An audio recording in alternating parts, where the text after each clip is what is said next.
इतिहास शोर करने वालों से नहीं बनता। इतिहास उन लोगों से बनता है जो चुपचाप नींव रखते हैं। जो लोग मंचों पर खड़े होकर भाषण देते हैं वो अक्सर कैमरे में कैद हो जाते हैं, लेकिन जो लोग सिस्टम बनाते हैं वो इतिहास में दर्ज होते हैं। भारत ने बहुत से अमीर लोग देखे हैं, बहुत से ताकतवर उद्योगपति भी, लेकिन कुछ ही लोग ऐसे हुए जिन्होंने सिर्फ कंपनियां नहीं, पूरा देश चलने का तरीका बदल दिया। ये कहानी है एक ऐसे आदमी की जिसने कभी भीड़ का नेतृत्व नहीं किया, लेकिन भीड़ की दिशा बदल दी। जो कभी नारे नहीं लगाता लेकिन नीतियां तय करता है। जो बहस नहीं करता लेकिन भविष्य डिजाइन करता है। ये कहानी है मुकेश अंबानी की। धीरू भाई अंबानी का बेटा होना बाहर से देखने में सौभाग्य लगता है, लेकिन भीतर से ये एक ऐसा बोझ है जिसे हर दिन उठाना पड़ता है। क्योंकि दुनिया आपसे इंसान नहीं देखती, वो आपसे चमत्कार देखना चाहती है। दुनिया ये नहीं पूछती कि आप क्या सीख रहे हैं, वो पूछती है अब क्या नया करोगे। मुकेश अंबानी ऐसे घर में पैदा हुए जहां सपने सामान्य नहीं थे, असाधारण थे। जहां डिनर टेबल पर सिर्फ परिवार नहीं बैठता था, वहां आइडियाज बैठते थे, मार्केट्स बैठते थे, रिस्क्स बैठते थे। लेकिन एक फर्क था, जहां धीरू भाई सपने बोलते थे, मुकेश उन्हें समझते थे। बचपन में मुकेश ज्यादा सवाल नहीं पूछते थे, वो जवाबों को ऑब्जर्व करते थे। जब दूसरे बच्चे खेलते थे, मुकेश मशीनें देखते थे। जब लोग बातें करते थे, वो चुपचाप सुनते थे, क्योंकि वो जानते थे बोलने से ध्यान मिलता है, सुनने से समझ। जहां दूसरे उद्योगपतियों के बच्चे नाम कमाने की जल्दी में थे, मुकेश अंबानी प्रोसेस सीखने की भूख में थे। उन्हें चमक नहीं चाहिए थी, उन्हें कंट्रोल चाहिए था। कंट्रोल सिस्टम पर, कंट्रोल समय पर, कंट्रोल भविष्य पर। स्टैनफोर्ड की पढ़ाई ने उन्हें टेक्नोलॉजी नहीं सिखाई, उन्हें सिखाया स्केल कैसे सोचते हैं, कैसे छोटे फैसले बड़े सिस्टम को बदलते हैं, कैसे अगर फाउंडेशन गलत हो तो ऊपर का हर सपना झूठा हो जाता है। विरासत मिलती है लेकिन पहचान बनानी पड़ती है। और यही वजह थी कि मुकेश अंबानी ने बोर्डरूम से पहले फैक्ट्री फ्लोर चुना, क्योंकि उन्हें पता था जो जमीन को समझता है वही आसमान छूता है। अधिकतर लोग बिजनेस को प्रोडक्ट से समझते हैं, मुकेश अंबानी ने उसे इंफ्रास्ट्रक्चर से समझा, क्योंकि प्रोडक्ट पूरी इंडस्ट्री की दिशा तय करता है। यही सोच उन्हें ले गई एक ऐसे प्रोजेक्ट तक जिसे उस दौर में पागलपन कहा गया। जामनगर रिफाइनरी सिर्फ एक फैक्ट्री नहीं थी, ये एक रणनीतिक हथियार था। दुनिया जहां कच्चे तेल पर निर्भर थी, मुकेश अंबानी उस निर्भरता को मैनेज करना चाहते थे। उन्होंने सवाल पूछा, अगर कच्चा तेल महंगा हो जाए तो, अगर सप्लाई रुक जाए तो, अगर राजनीति बीच में आ जाए तो। उत्तर एक ही था, स्केल, इफिशिएंसी, कंट्रोल। जामनगर को दुनिया की सबसे बड़ी रिफाइनरी बनाना सिर्फ आकार की बात नहीं थी, ये लचीलापन था। जहां दूसरी रिफाइनरियां सीमित ग्रेड का तेल प्रोसेस करती थीं, जामनगर सबसे सस्ता, सबसे गंदा कच्चा तेल भी प्रोसेस कर सकता था।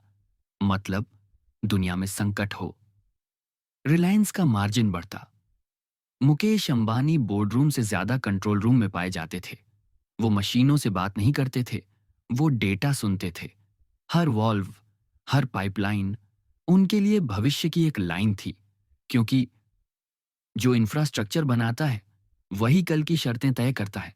जामनगर बन चुका था, लेकिन कहानी अभी अधूरी थी, क्योंकि किसी भी बड़े सिस्टम की असली परीक्षा उसके बनने के बाद नहीं, पहले संकट में होती है। जामनगर रिफाइनरी कागजों में नहीं बनी थी, वो बनी थी भविष्य की आशंकाओं पर। दुनिया तब तेल को सिर्फ एक कमोडिटी समझती थी, मुकेश अंबानी उसे भू राजनीति समझते थे।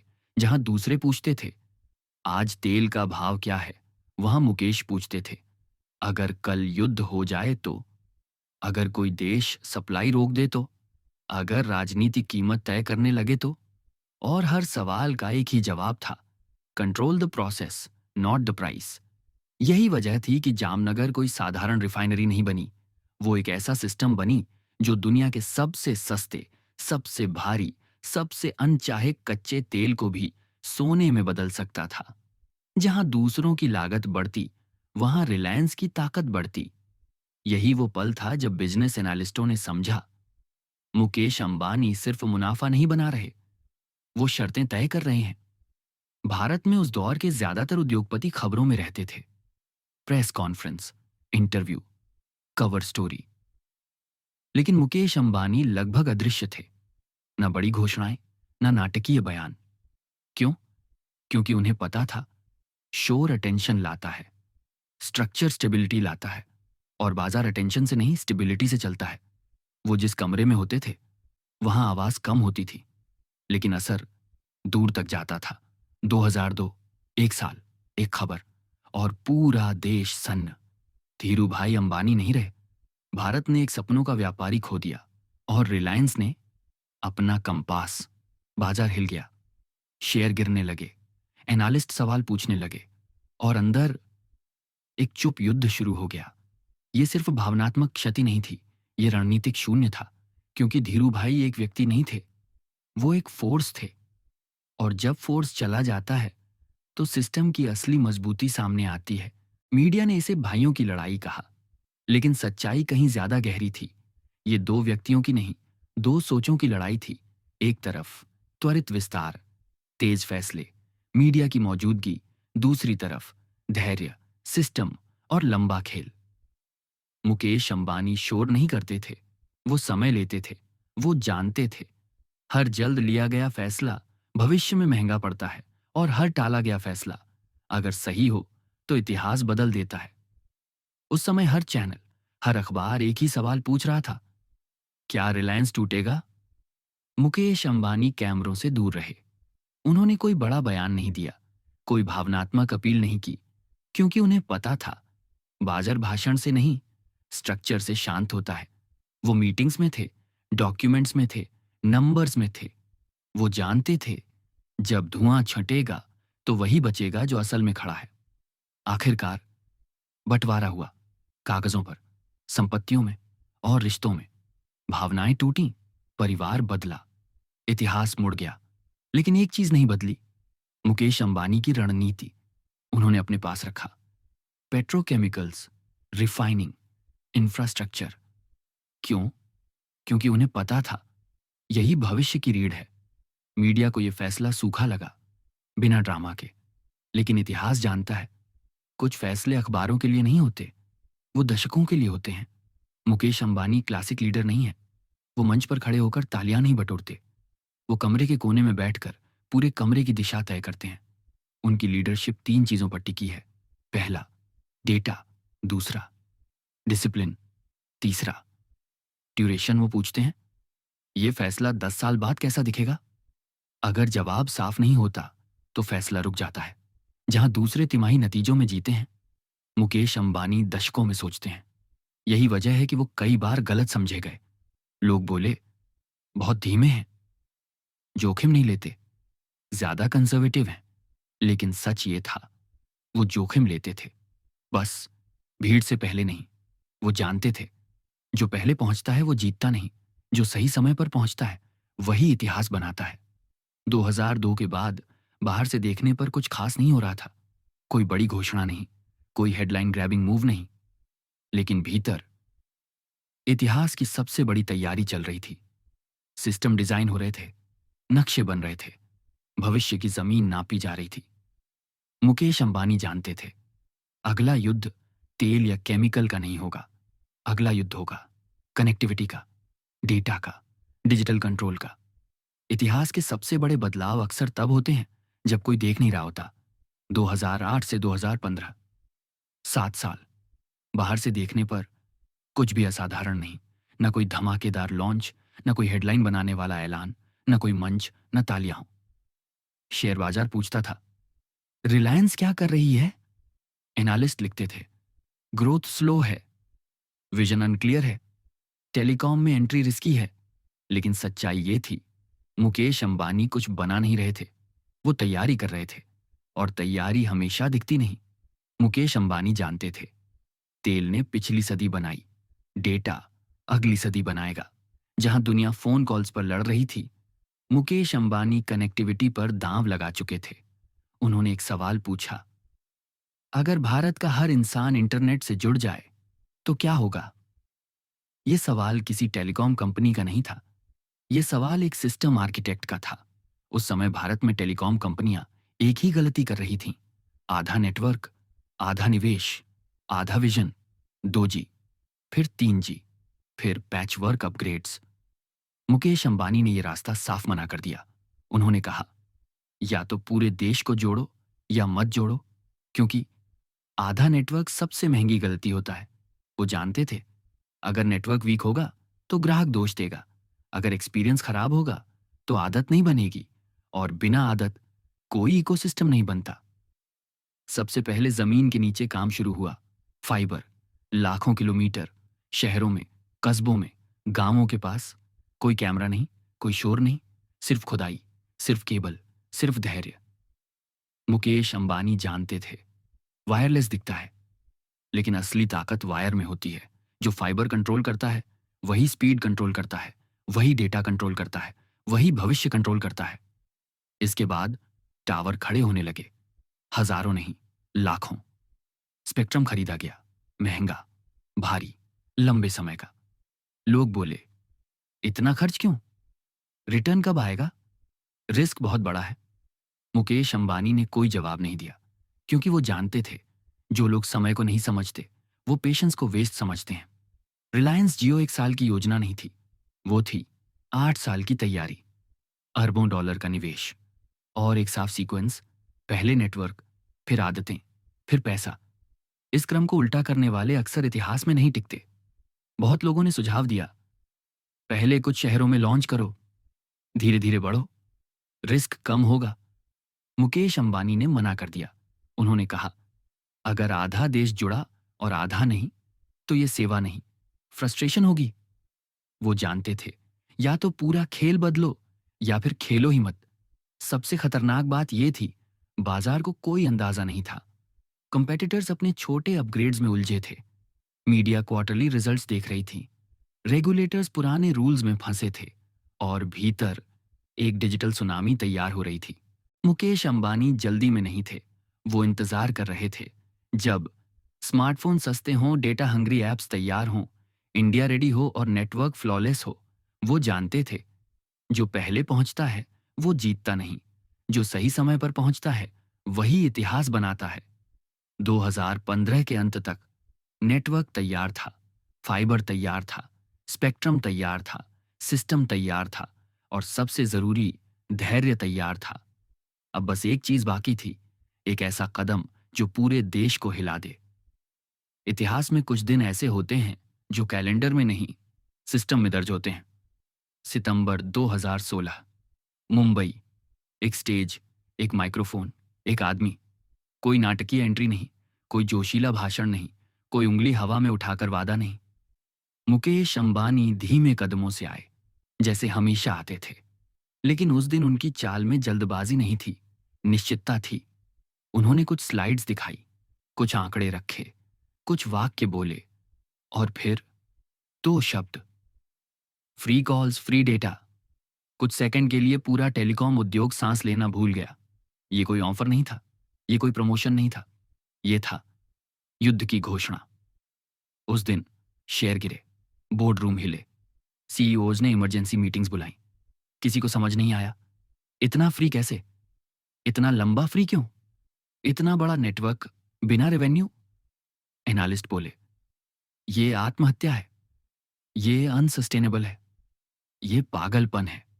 लेकिन मुकेश अंबानी कुछ और देख रहे थे।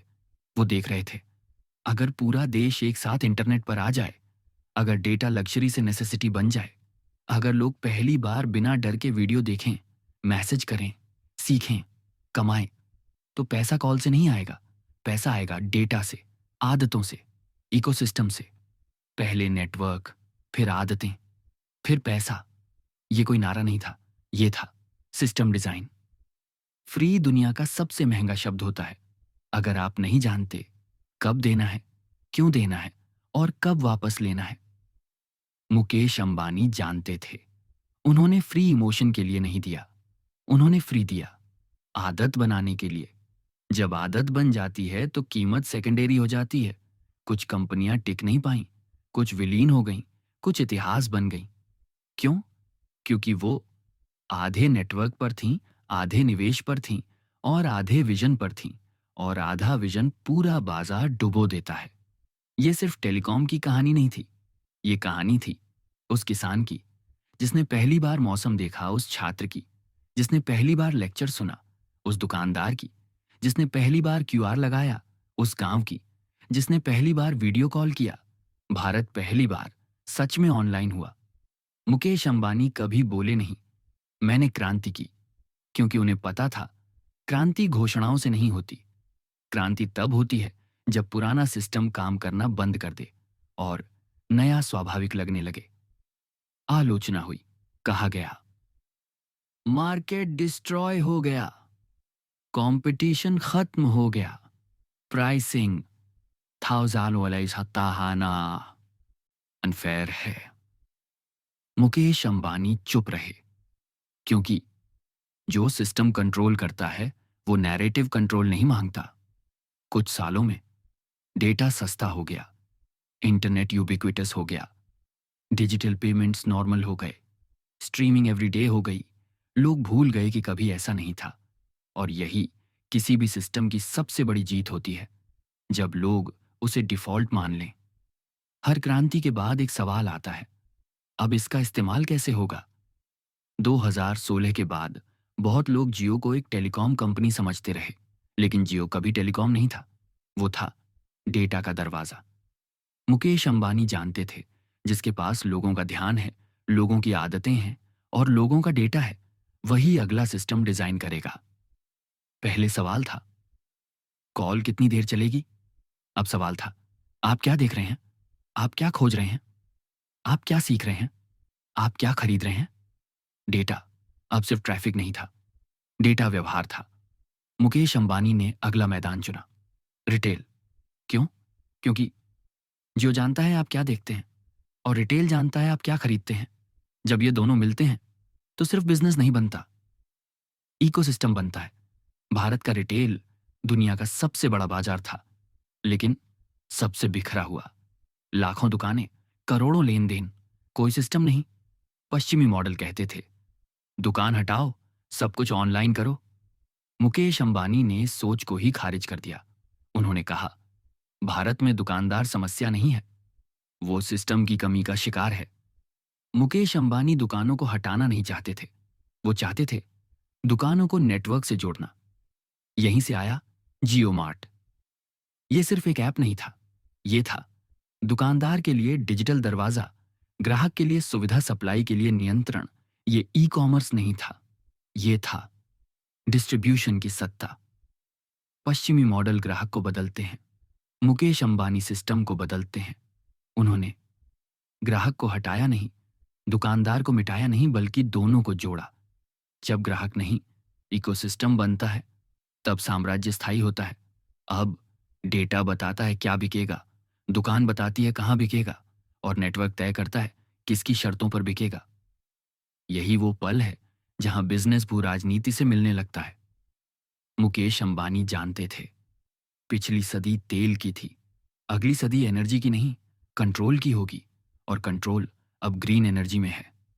दुनिया पूछ रही थी, क्या यह संभव है? मुकेश अंबानी पूछ रहे थे, कितनी जल्दी? Hydrogen, solar, battery. ये सिर्फ पर्यावरण नहीं था, ये भू राजनीति थी।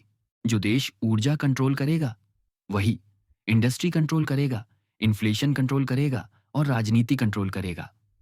मुकेश अंबानी ये समझते थे, इसलिए ग्रीन एनर्जी उनके लिए सीएसआर नहीं थी, वो थी रणनीति।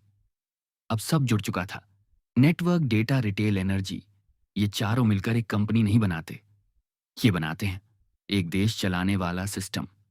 कुछ लोग इतिहास में इसलिए याद किए जाते हैं क्योंकि उन्होंने लड़ाइयां जीती, और कुछ इसलिए क्योंकि उन्होंने लड़ाइयां होने ही नहीं दी। दुनिया आज मुकेश अंबानी को अमीर आदमी के रूप में जानती है, लेकिन अमीरी उनकी पहचान नहीं है, क्योंकि पैसा तो परिणाम है, पहचान हमेशा डिजाइन से बनती है। मुकेश अंबानी कभी सबसे आगे नहीं दिखे, कभी सबसे ऊंची आवाज नहीं रहे, लेकिन जब भी भारत का सिस्टम बदला, कहीं ना कहीं उनका हाथ था। ये कहानी सबसे आगे पहुंचने की नहीं है, ये कहानी है सबसे गहराई तक सोचने की। जहां ज्यादातर लोग पूछते हैं अगला प्रोडक्ट क्या है, मुकेश अंबानी पूछते हैं अगला सिस्टम क्या होगा। और यही फर्क एक बिजनेसमैन और एक आर्किटेक्ट में होता है। मुकेश अंबानी कभी भीड़ का नेतृत्व नहीं करते, क्योंकि भीड़ भावनाओं से चलती है। वो दिशा बनाते हैं, क्योंकि दिशा संरचना से चलती है। वो जानते हैं अगर सिस्टम सही बना दिया जाए तो लोग खुद सही रास्ते पर चल पड़ते हैं। धीरू भाई अंबानी सपनों के व्यापारी थे। उन्होंने भारत को सिखाया सोचना बड़ा कैसे है। मुकेश अंबानी सिस्टम के निर्माता हैं। उन्होंने भारत को सिखाया बड़ा सोचकर उसे चलाना कैसे है। यही विरासत का सही अर्थ है। सपना आगे बढ़े, लेकिन स्वरूप बदल जाए। नेटवर्क तैयार है, डेटा मौजूद है, रिटेल जुड़ा है, एनर्जी बदली जा रही है। ये सब मिलकर एक कंपनी नहीं बनाते। ये बनाते हैं 21वीं सदी का भारतीय ब्लूप्रिंट, जहां इंटरनेट अधिकार है, ऊर्जा स्वतंत्रता है और सिस्टम आत्मनिर्भर है। हर बड़े सिस्टम बिल्डर गलत समझा जाता है, क्योंकि सिस्टम तुरंत दिखते नहीं। लोग कहते हैं बहुत ताकत एक हाथ में है, बहुत बड़ा प्रभाव है, बहुत लंबा खेल है। इतिहास इन सवालों का जवाब आज नहीं देता। इतिहास समय लेकर जवाब देता है।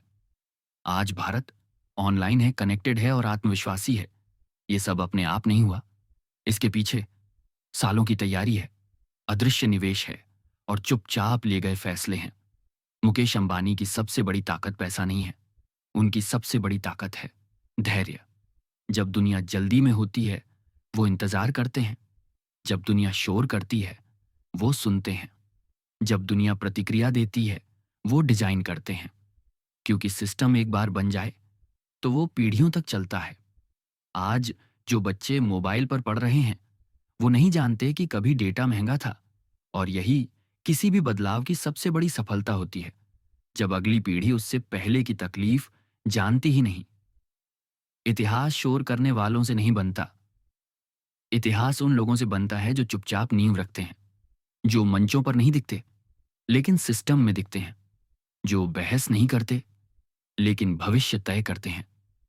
ये कहानी एक आदमी की नहीं थी, ये कहानी थी भारत के बड़े सपने देखने की और उन्हें चुपचाप सच करने की।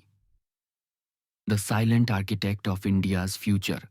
अगर ये कहानी आपको कुछ सिखा गई हो, अगर आज आपने एक नई सोच पाई हो, तो इस सीख को यहीं मत रोकिए। The learning ledger. The show को सब्सक्राइब करें, इस वीडियो को लाइक करें और इसे शेयर करें, क्योंकि सीख तब बढ़ती है जब वो आगे जाती है।